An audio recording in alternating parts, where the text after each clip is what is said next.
start moving on, girl. I've been looking like a rock star, walking into this bar, finding me a new pair of blue eyes. I'll be on my way to one more, tearing off the dance floor, trying to get you. I think the perfect place for me to start in getting to know you, in reading your bio and things about you, one of the things that's fascinating to me is I love chatting with athletes, especially athletes that have gone into the music industry. And one of the reasons why is because there's a drive, a determination, and like you just want to give her your all when you're an athlete. And so right. So I want to know, like, how has what what you've kind of taken away from being an athlete, how is that really I think definitely the work ethic, and I mean all sports around. When I finished my careers in sports, I guess you could say, or it was football and motocross, and motocross was cool because it was a very individual sport. Right. It's only so much that the team can do, and the mechanics, and and then it comes down to you riding the bike and doing your best. So I think in that way, it's been really awesome because I've always had that like self-determination on my own, and a lot of it is still up to me, in that sense. But then also playing football is the whole team atmosphere and, pushing each other to become better. And I think that works really well with, especially like with my team with the core. I think we all kind of push each other to be better and the other artists. And it's just been, it's like a team and a family, and we're all kind of working together. So it's great. Well, and that's what fascinates me the most. Like I said, I mean, you've had the quickest, I want to say quickest for us. I imagine for you, it may not seem or feel like you've been on the grind probably, right? But for us, here's Josh Ross, and it's like, whoa, you come out of the gates, especially with that radio single, First Taste of Gone. And now here you are, you've got your Rising Star CCMA nomination, top of the country contest going on. So kind of going back to when you first made the decision, okay, I'm going to really give this my all, to where you are now. What are some of the things that you've learned and some of the challenges that you've maybe, hit along the way? Because like I said, this quick climb for us, it feels like it's just success, right? So what are some of the challenges, right? It's a lot of, I've always been under the mentality of you get a lot of no's, and there's a lot of years of just no's, like honestly, probably 2 years straight of, even when it comes to like, playing shows and reaching out to festivals, it was just like, no. And in a way, I wasn't probably ready to, as much as you feel ready, and I'd been doing stuff since 2017, 18, 19, moved to Nashville, COVID, all that.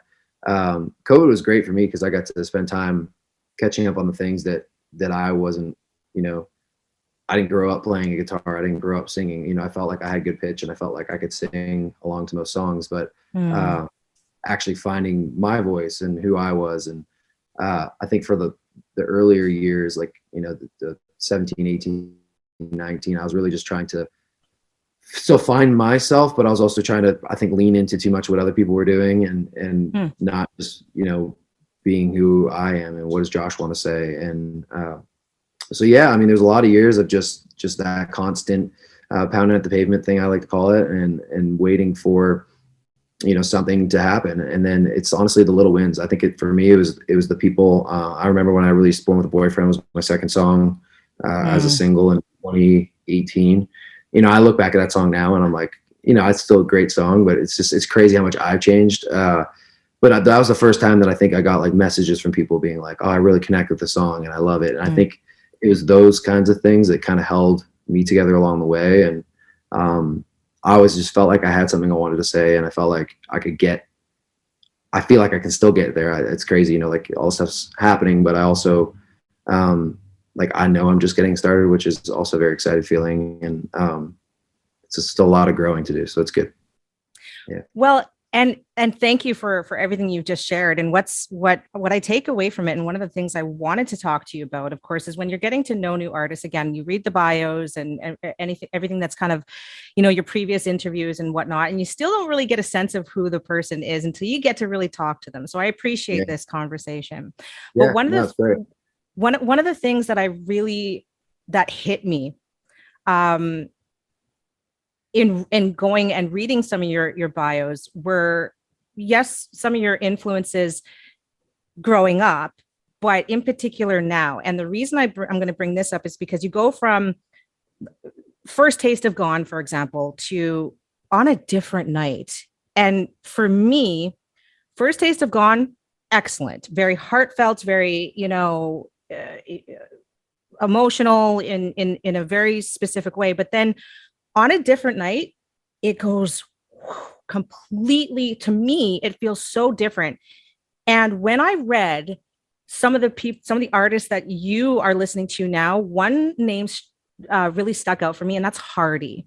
I'm a big fan of Hardy. I love his songwriting. I love just even the vibe, the feel of the music he's a part of. And so when I read that, and that's just one of the names that stuck out for me, I bring that up because the sound of On a Different Night is it's so very much that flow in the songwriting. And so when I mention that to you, when I bring that up, when you talk about you refining yourself and you're still growing as an artist and whatnot, is that sort of the direction that you feel you're going in? It's a funny. I had the conversation a couple days ago, and I still don't think I fully know, the full direction. Which honestly, in a weird way, it's like a blessing, because it's like we can dabble in all these different things, but it's also like, okay, what are we trying to dive in? And who's to say what you have to? That's the other thing is I said, like, who's to say that I can't put out like a 90s rock country song, or or like a punk rock country song, or then next thing a ballad. And that's what I listen to. Like, I will be the guy in the car listening to like some hype crazy rap song, and then I'm listening to like a Louis Capaldi like very sad song. And I think that is me as a person. Everybody always jokes that I am a Gemini, and definitely is two sides. And On a Different Night was like, I wanted people to still know, like, people listen to Tall Boys and stuff like that, which was another like fun summertime song. I just wanted people to know, like, I still, I like to party and have fun, and I grew up on rock music, so that's kind of a very heavy influence on that song for sure. I love that you mentioned the Gemini. You're a guy right after my own head in my heart right now, because honestly, I know what it's like to live on both sides. I'm a Libra, and people are always like balance, right? And so that's what's fascinating about you to me. Again, First Taste of Gone, when I heard On a Different Night, I did not expect that. And for me, I've always said, when it comes to, especially in country, when it comes to artists and their growth and whatnot, when it's unexpected, that's when an artist is really, really about constantly evolving and constantly growing, and with the industry as well. And that's why I bring up Hardy, because down south, right, he's kind of created this movement of everything you've just said. And then in Canada, though, sometimes it feels, especially in Canadian country radio, that it's still very boxed. It's still very inside of a box, right? Yeah, it can be definitely safe in certain ways. And it's not to say that that's wrong. I think, I think, anybody like where I guess goes again to who I was in 2019 and songs I was putting out then, it was like, I just was like, okay, this is what everybody else is doing. Put me in that situation, and, I'll sing the songs that sound kind of the same. And, it might work, you might get top tens, you might get millions of streams, but I don't know if it's really going to like stand out and change. And I always think about that. I think about the artists like, like Keith Urban's and Morgan, and there was something that ended up being different. And I think that, and it's not even that they said, okay, I got to be different. It's like, literally, you just got to be you, I think, is what it comes down to. Hardy's another great example. I mean, there's somebody that wrote for so many years in town, and now has a great artist career because of, he was writing songs that, people didn't know what they wanted to say. And he was being like, this is probably what you should say. So, but no, he's great. I'm very blessed to be in Nashville and surrounded around a lot of that kind of group and mentality. And just like thinking outside the box, I think, is the big thing. So now moving forward and getting a little bit of a sense of who you are, Josh, and going back to that two sides, are you the type of person who goes with the flow? Because to me, it seems like you are, but then on the other side of it, it seems like there's also. I guess it depends. Depends on the person. Depends on the situation. I'm very. I would say I'm, somewhat black and white, and I like something or I don't.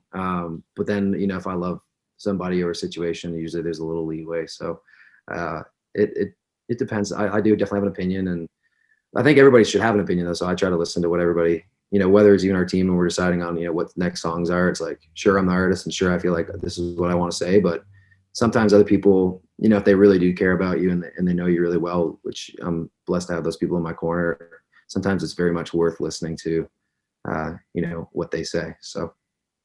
Well, and I asked that question because now I'm wondering, like, where you are right now. Like, do you think about it in the future? Like, how far into the future do you go with your goals? And again, going back to as an athlete, right? You have to, at some point as an athlete, you got to have like a plan. But then in music, you kind of don't want to. You want to go, right? So it's a weavy plan in music. I think it's a little different than the sports side, but no, I definitely have a plan. Like I already know what the next song is, and maybe even the next two, which I'm really excited about. And whether we're looking at an album next year, I kind of have a list of songs that I feel would fit well on that. And then really it's just, touring the US, really hopefully excited to be doing some of that, next year. And then also being up in Canada, hopefully some shows for that. And then, just supporting act stuff, some smaller venues and stuff like that, and just play shows. So I'm excited. Well, I'm very excited for you. Yeah. I like being around people. So for me being out on the road is probably the best thing for me. So. Well, I'm personally very excited for you again, especially with this latest single On a Different Night. It just cuts through. I have to tell you, it cuts through, and at the same time, it just flows beautifully with what's happening down south and here in the north. And I just think that it's brilliant. And so I wish you so much love and success. And I think that everything is going this way for you. And so. Yeah. Oh yeah. And so one last question before I let you go. I want to know, what's been your favorite moment? If you can't narrow it down, you can give me two, but what's been your favorite moment so far since you started this journey that you're on, Josh? Oh gosh. I mean, some of the meetings we've been having, for me, it's the stuff probably behind the scenes, whether it be conversations with my team or, what we're excited about or things that are coming that I'm super excited about. Being part of the SiriusXM Top of the Country is huge recognition, especially, in your home country. And then on top of that, the Rising Star thing, it is a little weird. And I know that for me, it never sets in until like I'm doing it. So like tonight when I go play the Top of the Country thing, like that's when it's going to hit me. And I already know that. And the same for the award show, I'll be sitting there and we'll read out names and stuff. And I'll be like, oh my gosh, there's my name. So it'll be weird. Talking about it now makes it seem weird. So it's good.